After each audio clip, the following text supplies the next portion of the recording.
Hi everyone, welcome back to First Things First with Asante First Avenue. Today we're talking about some common questions that we hear from clients, and the question we're addressing today is, should business owners invest differently than employees?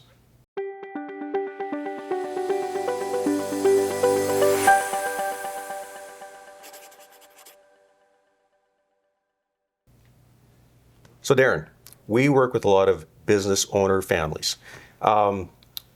Do you think that the person that owns the business should invest differently than people who don't own the business? Yeah, I think that's a great question. Let's start with the fact that business owners, by their very nature, have already invested differently. A business owner will take their profits, reinvest back into the business. That's their risk capital. That's their primary asset. So they've already started with a completely different investment mandate. They've put all of that capital back into their business. They've grown the business. So I think the question, if I'm hearing you right, in terms of what comes up with our clients is, I'm a successful business owner. I've built a business already. Should that fact come into play when I'm building an investment portfolio? Yeah, for sure. And maybe expand on that a little bit, because should it come into play, and how? How does it come into play? Yeah, it definitely should. Business owners, by their very nature, have an entirely concentrated position in their business. That is, their entire human capital, their ability to work, their family's wealth, their wealth is all tied up into the business.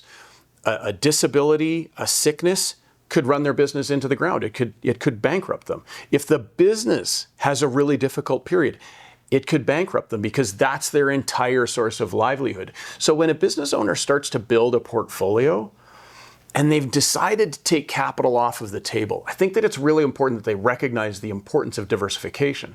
And this is going to come back to an old adage. You build wealth through concentration. You retain wealth through diversification.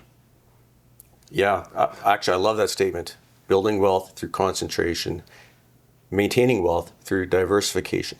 And that does relate a lot to sort of our investment philosophy. So how does this play out then for the business owner and the employee? Like, when you've talked about the business owner side, what does that mean for an employee of the business? Well, let's take it a little different. Let's just say that employees naturally work somewhere else, somewhere that they don't own. So they're taking their human capital, their ability to earn income, and they're diversifying away from it by building a portfolio. And they may not suffer as much through concentration risk issues.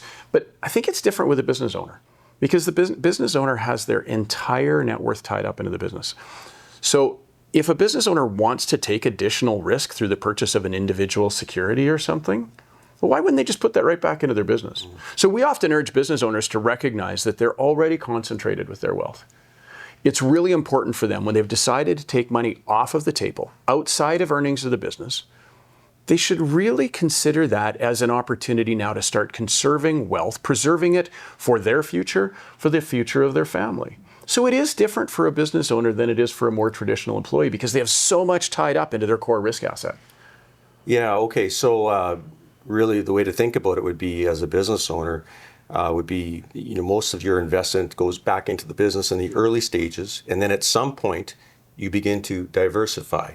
Yeah, I love that. Some point. There's a point. And that's hard. That's different for everybody. But there does come a point where you begin to recognize that you no longer want to concentrate all of your risk in one place. And when you make that decision, having a diversified global portfolio to take as much risk away from your core asset as possible, that's critically important. Absolutely. Well, thanks for that, Darren. That was great. Folks, if any of these questions have intrigued you, or if you've had some of these yourself, feel free to reach out to us. We're here. Thanks for joining us today on First Things First with Asante First Avenue.